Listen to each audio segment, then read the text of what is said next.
Maybe you're wondering to yourself, what is it that I can do before I even get my real estate license? Maybe you're studying for the pre-licensing exam, or maybe you're just thinking about researching the prospect of getting into real estate. So once you've made that decision, there are actually three major things that I always recommend to new agents or soon-to-be agents to do before they even get their license. So number one, you want to start organizing your database. So what does that mean? When I got started in the industry, I kept hearing about how important my database was, but nobody explained to me what the heck that is. So all it is, just simply put, is a list of all of the people that you know and have contact information for. So it could be, just as simple as a name, email, phone number, and address. So you can have one of the three or all three of those contact information, which is ideal. But you want to put those all into either an Excel spreadsheet or what I use, which is a Google spreadsheet.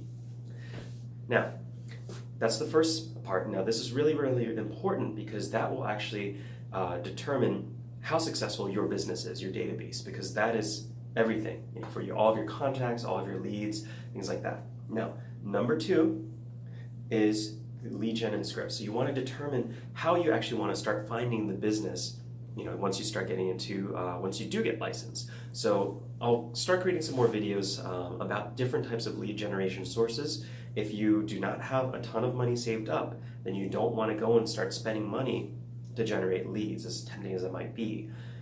So instead, you want to start focusing on some lower cost or free options to generate some leads. So look those up, do some research on it, see what really seems to match your personality and what matches your interest as far as what you want to do for your own business. Now, the reason why that's an important thing to do is at this point, when you don't have business coming in and you're still studying, you also want to be practicing your scripts so you know exactly what to say in different situations, whether it is to capture people's information, or whether it is to turn them into clients, or just general skill set things so that you can become a much better service provider once you do get your license. Now, the last thing is number three, do not be a secret agent. So even though you are not licensed yet, it doesn't hurt to start telling people that especially around, that you're in the process of getting your real estate license. So that way, once that happens, once you do get your license, people know.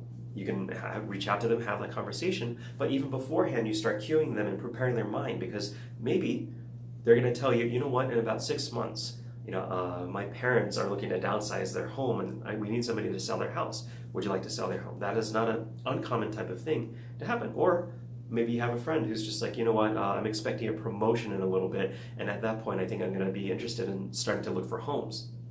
So you want to start telling everybody that you're in the process of getting your real estate license, and around the time, and that will give you a deadline as to when you need to finish so that you don't miss those opportunities. So to summarize, before you even get your license, number one, start organizing your database, put it into a spreadsheet so it's nice and organized. That'll allow you to import it very quickly and easily into your CRM, which will help you stay on top of the tasks you need to maintain your business.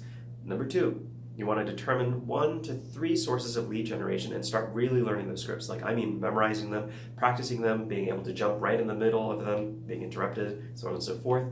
And number 3, don't be a secret agent and start telling people that you are entering the real estate business. So hopefully you found that helpful. If you have any other ideas for things that you'd like for me to do videos for, please write them into the comments, and I'd love to hear from you guys. Take care.